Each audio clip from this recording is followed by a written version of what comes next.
بسم الله الرحمن الرحيم الحمد لله رب العالمين والصلاة والسلام على أشرف الأنبياء والمرسلين محمد رسول الله صلى الله عليه وعلى آله وصحبه وسلم تسليما كثيرا كثيرا. فما بعد, my dear brothers and sisters, one of my friends, a rarity in that he reflects and asks good questions. He asked me, he said, Sheikh Yawar, how do we reinvigorate people's love for the masjid and have it be a unified place for Muslims' education? And he quoted, he said, as Imam Muhammad al-Ghazali, rahimahullah ta'ala, he says in Egypt, the masjid is the heart of the Muslim community and the factory of champions. Despite the meager foundations and small masajid back at the time of the Sahaba, Ridwanullahi alayhim ajma'in, we had champions who carried Islam around the world and left their thumbprints to this day. Lovely question. The answer is very simple. It's not love of the masjid or what happens in the masjid, but love of Allah subhanahu wa ta'ala. Think about this. Why do you go to a house? To meet a person, right? Unless you are going to a monument or to a tomb which is dead. You go to the house to meet the person who lives there. Now think of someone who has a very beautiful house and you go to meet him. But when you reach there, you discover that he's not home. Now what is your feeling? Are you disappointed? Or do you say, no problem, it's okay. He has a basketball hoop in the yard and a swimming pool and so on, so let me shoot a few hoops and jump into the pool. So what if I couldn't meet him? Now if you said that, then what would anyone with any sense, what would they tell you?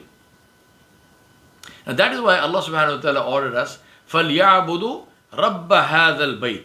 He didn't say فَلْيَعْبُدُوا هَذَا الْبَيْتِ. Allah said, worship the Rabb of the Bayt. Worship the Rabbul Bayt. And this Bayt, which is the Kaaba. This is the problem with our dawah. We invite to the house, not to Allah. That is why Allama Iqbal rahmatullah alayhi, he said, Shauq tera agar na ho, meri namaz ka imam. Shauq tera agar na ho, meri namaz ka imam. Mera qiyam bhi hijab, mera sujood bhi hijab. He said, if your love, he's talking to Allah subhanahu wa ta'ala, he says, Ya Rabb, if your love is not the imam of my salah, then my qiyam is a cover and my sujood is also a cover. Now, let's think about this in this month of Ramadan al-Kareem. When people love Allah subhanahu wa ta'ala, they are attracted to His houses. Today people come to the masjid because they want to go to the gym or to play a game or because there is some fancy sheikh who is speaking there and they are going to check out the sheikh and to maybe pick some faults in his taqreer or gather some stories and anecdotes which they can go and tell stories and use in their own bayans or something or some other activity. The masjid today is the alternative. Now these are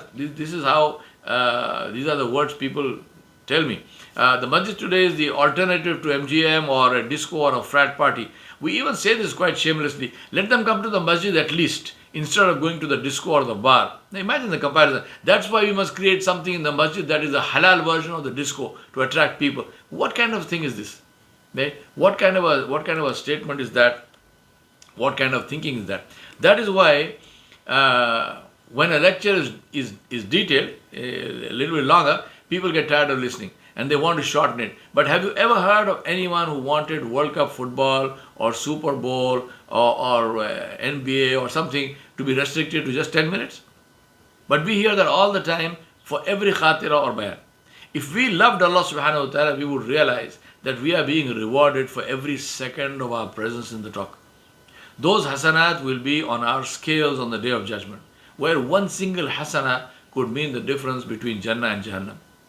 We would know that Allah subhanahu wa ta'ala is mentioning us by name on His arsh, that the malaika are present with us and will bear witness for us when we meet Allah subhanahu wa ta'ala, and that Allah subhanahu wa ta'ala promised to forgive all those who are engaged in His dhikr, even the passerby who stopped. We know this hadith. Whereas the time we spend watching Super Bowl or whatnot is at best mubah, neither good nor bad, and much more likely to fall into makruh or maybe parts of it even into haram, especially if it leads to delaying or even missing salah. Now, just tell me that doesn't happen. Huh? Now, we must begin at the beginning, which is to know and to love Allah subhanahu wa ta'ala over and above anyone and anything else. From that comes the love of the Rasul. Muhammad sallallahu alaihi wasallam. If the heart is responsive to this, then the slave loves the masjid. As I mentioned, it is not what happens in the masjid, it is why you go there. If you go there for the activity, then there is no difference between going to the masjid and going anywhere else. If you go there to talk about Allah, to worship Allah, to learn about Him, Jalla Jalaluhu, to connect to Him, to seek to please Him, you won't find standing place in the masjid, just like you don't find standing place in Super Bowl. I hate to make this comparison, but I am forced to do that to help people to relate to the activities that they do today. It all boils down to what you see as your need. When we have a need, we don't need an invitation. Nobody goes to the hospital because he likes the decor or because he was invited. He goes there because he has a need. And he knows that if he doesn't go, he will suffer pain or maybe he will die. People in our home countries, they stand in long lines on the pavement outside the US Embassy to get a visitor visa. Nobody invited them. They must pay for it. Then they must buy a ticket and pay for the trip. But they are willing to do all that because they see it as their need. Do we see Jannah as our need? Seriously, need. Or just as a nice to have thought. If we see it as our need, why do we need inducements and invitations to go to the house of Allah and ask Him to give us a visa to Jannah? When you love somebody, that love is the inducement. You don't need frequent flyer miles or loyalty points to go to meet that person. You don't look at your watch or your phone when you are listening to them. You don't think of what else you could be doing, where else you could have been, whose company you are missing, because you are with your beloved. Being with your beloved is the prize, is your reward, is your gain. You don't need anything else. If your beloved said to you, "Thank you for coming, here is $100 for your trouble," you wouldn't take that money. I would feel insulted to be offered money to meet someone that I love. The meeting itself is the reward. But to visit the house of Allah, we want rewards and inducements. While we are there, we are thinking of what we are missing and where else we could have been. All the rewards that Allah subhanahu wa ta'ala gives us without asking are not enough for us. We take them for granted. Maybe they don't even register. Is this a sign of love? Do we love Allah subhanahu wa ta'ala? What will we say when Allah subhanahu wa ta'ala asks us if we truly loved Him? On that day, my brothers and sisters, it is not our smooth talking that will help us. Our hands and feet, our eyes and ears, our body will speak. And it will say what we made it do. After all, didn't we hear what Allah subhanahu wa ta'ala said? فَاذْكُرُونِي أَذْكُرْكُمْ وَاشْكُرُوا لِي وَلَا تَكْفُرُونَ. Allah subhanahu wa ta'ala said, therefore remember me, make my zikr, and I will remember you. And be grateful to me for all my favors, and never be ungrateful to me. Did we not hear this? What is the value of the fact that Allah subhanahu wa ta'ala said that He would mention us? Allah is mentioning me on His arsh. Does this register? Does this have value for me? Imagine that Allah is saying, that is my slave Umar, who is talking about me. That is my slave Zaid. Listen to him reciting my kalam. Rasulullah sallallahu alaihi wasallam said that Allah subhanahu wa ta'ala waits to listen to His slave recite His kalam. It's like waiting for in the days of the radio, you're waiting for the radio that channel to come online.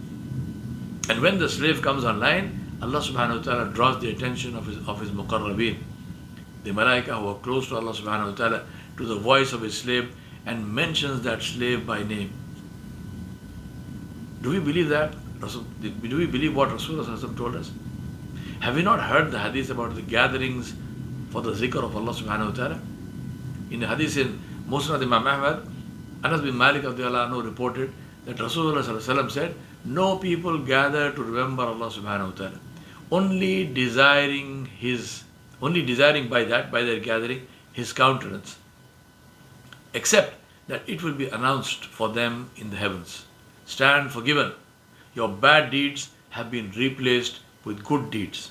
Not just forgiven, they have been replaced with good deeds because they gathered to remember Allah subhanahu wa ta'ala. This is not enough for us.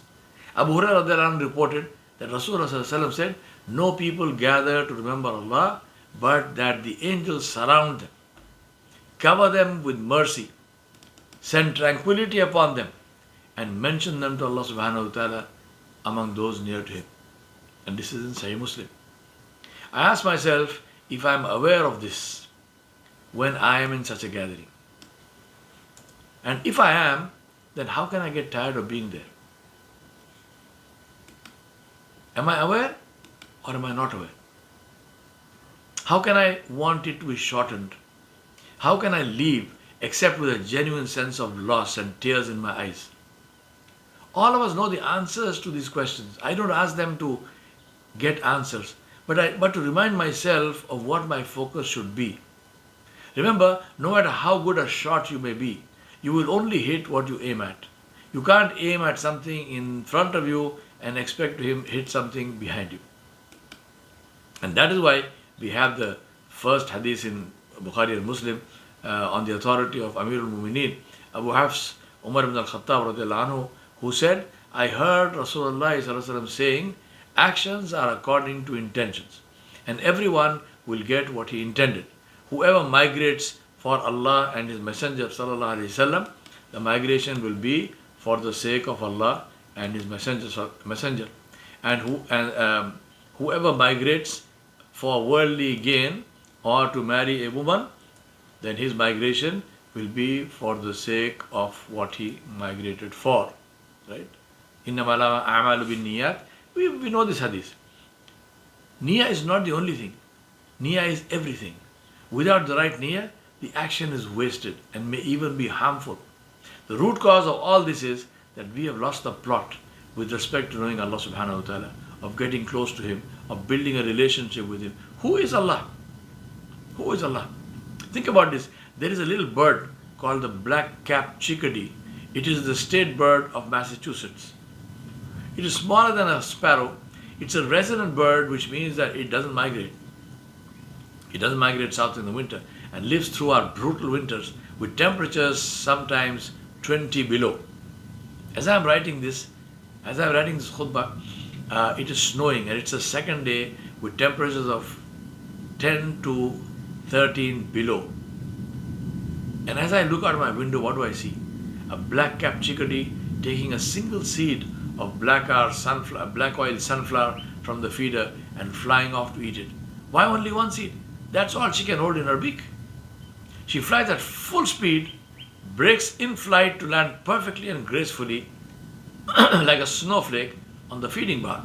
Then she pokes her head into the feeder, picks a seed, and flies off again full speed. I always wondered why and how she never crashes into the feeder because her air brakes didn't work. I marvel at the fact that Allah subhanahu wa ta'ala created this little miracle which lives through this winter and is unfazed by snow or ice. You know what is the meaning of minus 20? Minus 20 means that if I go out into that weather without proper clothing, without insulation and so on and so forth, and I take a nice deep breath, my lungs will freeze and turn into ice. And I will die. And that bird, this big. This is Allah. This is Ahsanul Khaliqeen, the best of the one who creates. As I watch the snowfall, I remind myself of the research of Wilson Snowflake. He was called Snowflake. His name was given Snowflake. Wilson Bentley was born in 1865 and died in 1931, who over 40 years photographed thousands of individual snowflakes and perfected the innovative photomicrographic techniques which proved that every snowflake is different in structure. Every snowflake. Now I ask myself, why? What if Allah subhanahu wa ta'ala had created all snowflakes alike?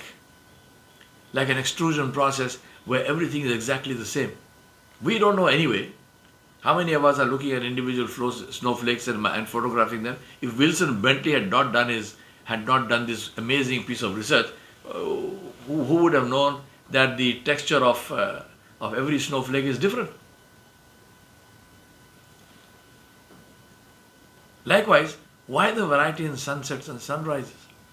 I know we'll talk about the difference in atmospheric content and refraction of light and all of this stuff. That is how that is how it happens. That's not why it happens. Likewise, the variety in birds and animals and insects and plants.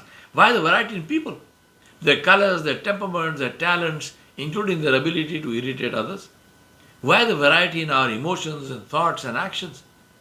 Why the variety in languages and colors and shapes and textures and sounds? And I haven't even begun to cover everything above the earth, let alone the entire alien world that exists beneath the waves of the oceans. And what to say about the skies? All that we can see and far more that we cannot see. I can go on forever, and yet it will not end. Allah subhanahu wa ta'ala is the witness. He said, وَآتَاكُم مِّن كُلِّ مَا سَأَلْتُمُوهُ وَإِن تَعُدُّوا نِعْمَةَ اللَّهِ لَا تُحْصُوهَا إِنَّ الْإِنسَانَ لَظَلُومٌ كَفَّارٌ. Allah said, and He gave you all that you asked for, and if you count the blessings of Allah, never will you be able to count them. Verily, man is indeed an extreme wrongdoer and a disbeliever. Do we reflect on what Allah subhanahu wa ta'ala told us? Do we see how it applies to us? And ask why. Always ask why. Only then can we understand the wisdom behind it. Did we reflect on what Allah subhanahu wa ta'ala said? هو الذي خلق لكم ما في الأرض جميعا ثم استوى إلى السماء فسواهن سبع سماوات وهو بكل شيء عليم. He it is who created for you all that is on the earth.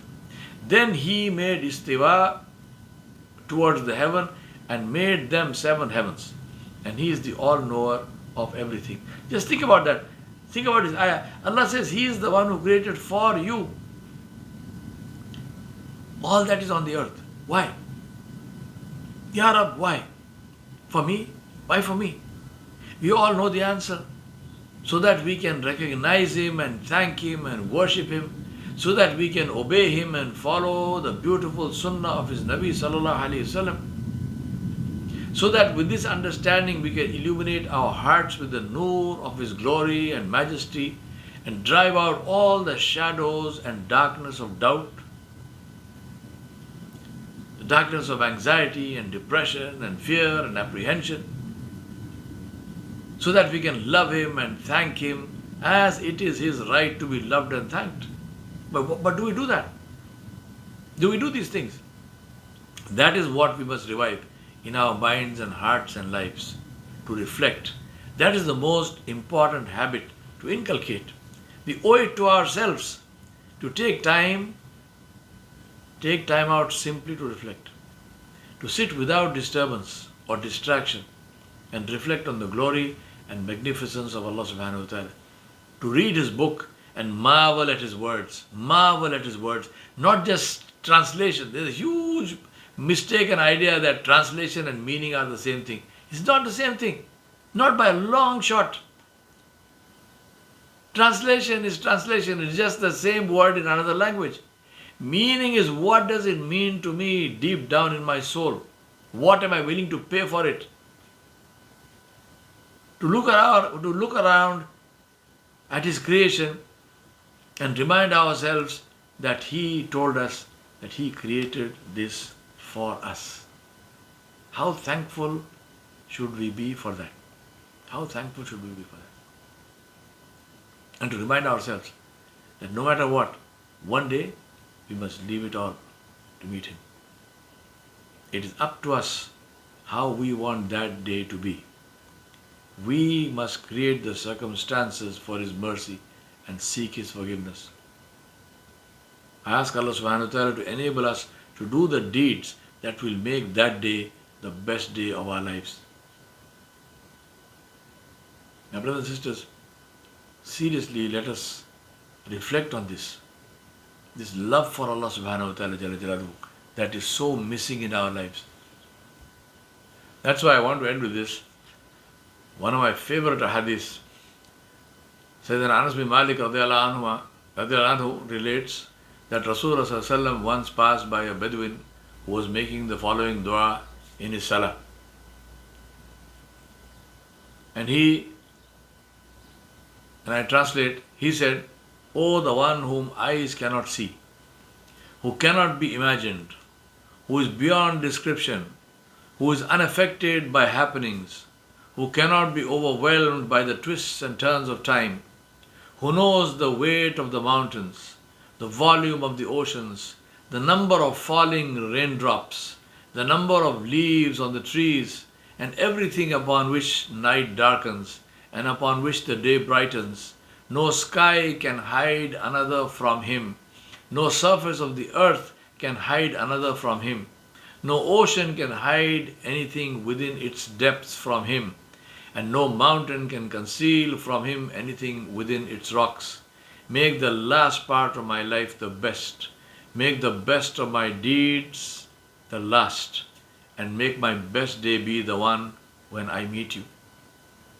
Think about, just listen before I go to the continue with the hadith. Just think about the kind of reflection, the kind of thinking that this beautiful man was engaged in. Do we think about drops of water and individual raindrops?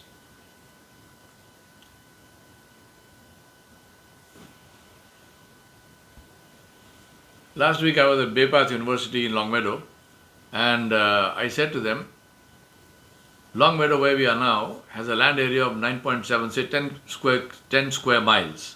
That is 35,200 acres. The 1 inch of rain on 1 acre weighs 113 tons, 113. Longmeadow has had 5.5 inches of rain this year. That is 3,977,600 tons. 3,977,600 tons of water this year. Now think about this. All this water came in the form of individual drops or snowflakes. What if 3,976,600 tons of water had dropped from the sky from a height of 10,000 feet in one colossal sheet? There would be no Longmeadow.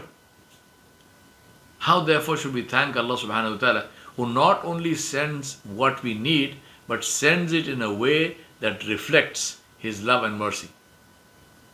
This reflection is what has gone from us. This is what is wrong with our dawah. And this is what we need to correct. To bring this back into our lives. To live lives which are alive. To live lives which are connected to Allah subhanahu wa ta'ala. To live like thinking, reflecting, intelligent people. Not just, moronic robots who are constantly seeking stimulation. And we think dawah is to create more stimulation in the masjid. Reflection is to cut off stimulation and connect with Allah subhanahu wa ta'ala jalla jalaluhu. Ask Allah subhanahu wa ta'ala to open our hearts to His love and to His glory and to His majesty, to His khashiyah, which when in the heart with sincerity then converts into hubb, into His love. And this is the basis, the foundation of reliance, of tawakkul on Allah subhanahu wa ta'ala, which is the force, the life force that makes us winners in this life and the next.